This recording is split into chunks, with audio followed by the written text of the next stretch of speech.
elle avait continué, on peut imaginer vraiment les conséquences désastreuses qu'elle aurait entraînées.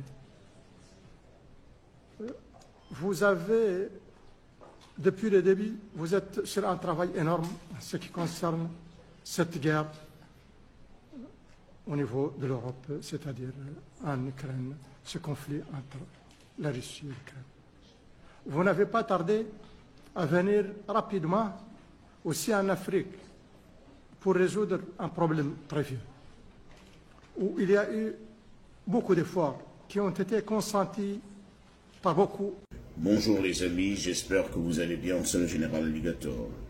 Les amis, vous savez que le président Trump a reçu 5 présidents africains à une audience. Il les a appelés pour discuter avec eux. Normalement, la norme voudrait qu'on appelle les autres présidents et pour qu'on ait un échange égal, c'est-à-dire d'égal à égal. Mais pas qu'on appelle les présidents en se faisant passer pour un roi qui est entouré de ses valets ou bien de ses conseillers. Alors, ceux qui ont suivi, vous qui avez suivi les informations, vous avez vu à quel point, à un certain niveau, c'était un peu humiliant de voir certains présidents trembler devant Donald Trump. Je ne sais pas, pour certains, c'était la toute première fois qu'ils rencontraient le président Trump. Ou pour d'autres, ils ne savaient pas que ça devait avoir cette ampleur, que le bureau Oval ou bien là où ils ont été reçus était comme ça. Vous n'êtes pas allé pour faire du tourisme. Vous êtes allé représenter votre pays. Et je tenais à dire à chaque président, lorsque vous allez, pensez toujours à votre population. Pensez toujours à vos enfants. Parce que votre population, ce sont vos enfants, représentent vos enfants. Et nous regardons. Nous regardons comment notre père se fait humilier. C'est-à-dire que je ne jetterai pas de fleurs au président mauritanien. Non, les autres présidents se sont débrouillés, ont tout fait pour garder un peu le calme. Mais le président mauritanien a perdu la langue devant Donald Trump. Il a tellement perdu la langue. Je vais vous rappeler les présidents qui ont été appelés. Il y a le président du Gabon, le président de la Mauritanie, le président du Sénégal, il y a le président de la Guinée-Bissau et le président du Libéria. Alors, le président de la Mauritanie a perdu la langue devant Donald Trump. Je ne sais pas. Il est allé jusqu'à qualifier son pays de petit pays. Je suis le président de la Mauritanie. Oui, la Mauritanie, c'est un petit pays. Tu qualifies ton pays de petit pays devant Donald Trump. Et tu veux qu'il t'accorde du respect. Quel respect va-t-il t'accorder? Toi-même, tu as accepté que tu appartiens à un petit pays. Vous savez, vous allez, les Occidentaux traitent Ibrahim Traoré d'arrogant. Mais non, ce n'est pas de l'arrogance.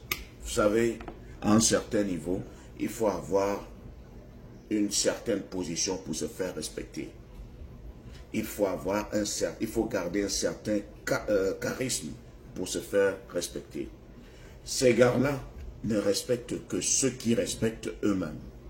Comme je l'ai dit, le président de la Mauritanie a qualifié son pays de petit pays, jusqu'à dire même pauvre.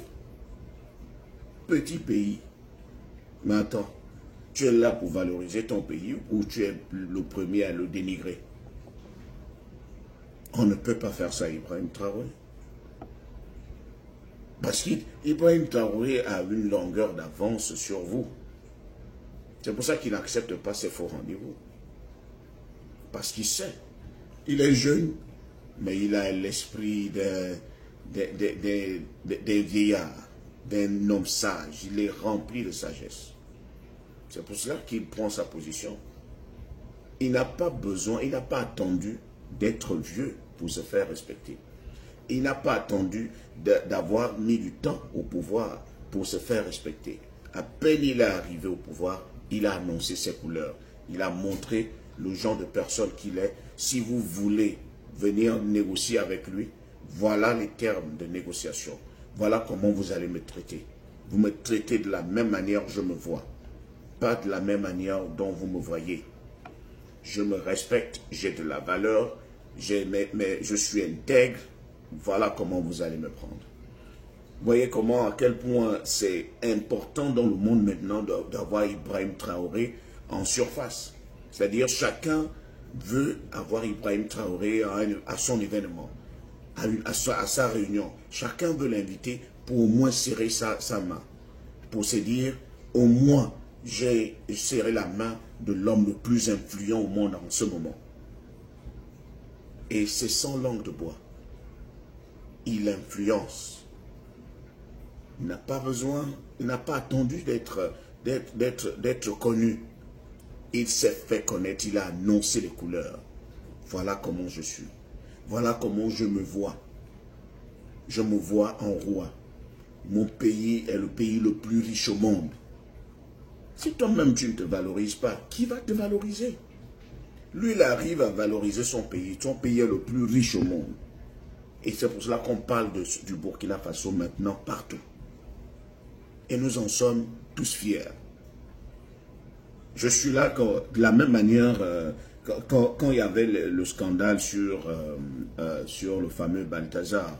Je me voyais, quand je circule ici avec des amis américains, ils m'appelaient Balthazar. Aujourd'hui, ce n'est plus Balthazar, ils m'appellent Ibrahim Traoré. Parce que lorsqu'ils apprennent que tu es africain, ils voient Ibrahim Traoré directement sur toi.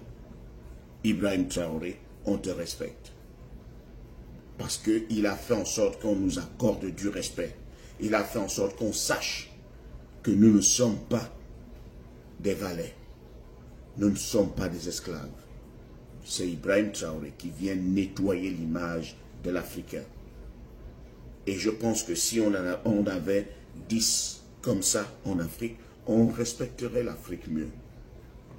On ne penserait pas que l'Afrique, c'est juste une forêt. Ou bien l'Afrique, c'est juste un endroit où les gens sont perdus, ils ne font rien. Vous voyez, vous avez entendu la question que Donald Trump a posée au président du Libéria. Vous parlez tellement, vous avez un bon anglais. Où avez-vous appris l'anglais? Pour lui, en fait, on ne lui a pas fait un petit briefing sur les différents présidents qu'il devait rencontrer. Parce que je me dis qu'à un certain niveau, on doit te faire un briefing. Et on le voit même dans les films. Hein. Avant de rencontrer un président, on te donne les qualités de ce président, l'école que les études que la personne a faites, le genre de position que la personne a sur un certain nombre de choses, pour que toi, lorsque tu vas aller discuter avec lui, que tu saches comment te positionner, que tu l'appelles même par son nom.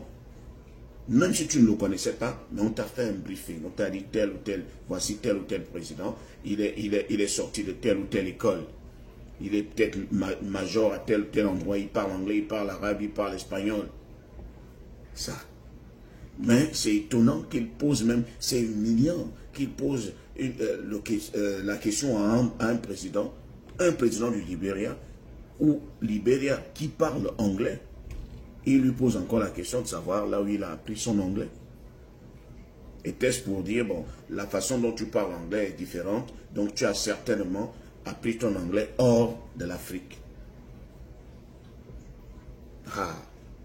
Donc, à nos présidents, lorsque vous allez là-bas, vous qui répondez aux appels, lorsque vous allez là-bas, pensez que vous avez derrière vous toute une population. Il faut toujours réfléchir à cela. Et ce n'est pas parce qu'Ibrahim Traoré est jeune que vous allez vous dire que vous ne pouvez pas apprendre de lui ou que vous ne pouvez pas lui demander des conseils sur le charisme, sur comment garder le charisme, comment se faire respecter, comment influencer les colosses. Les gens ont peur de lui maintenant. Il n'a pas besoin, il n'a pas attendu. Hein. On a peur de lui. Si on cite les 5 présidents les plus influents en ce moment dans le monde, Ibrahim Traoré ne pourra pas manquer. Vous attendez quoi? Allez apprendre, allez lui demander comment garder le charisme.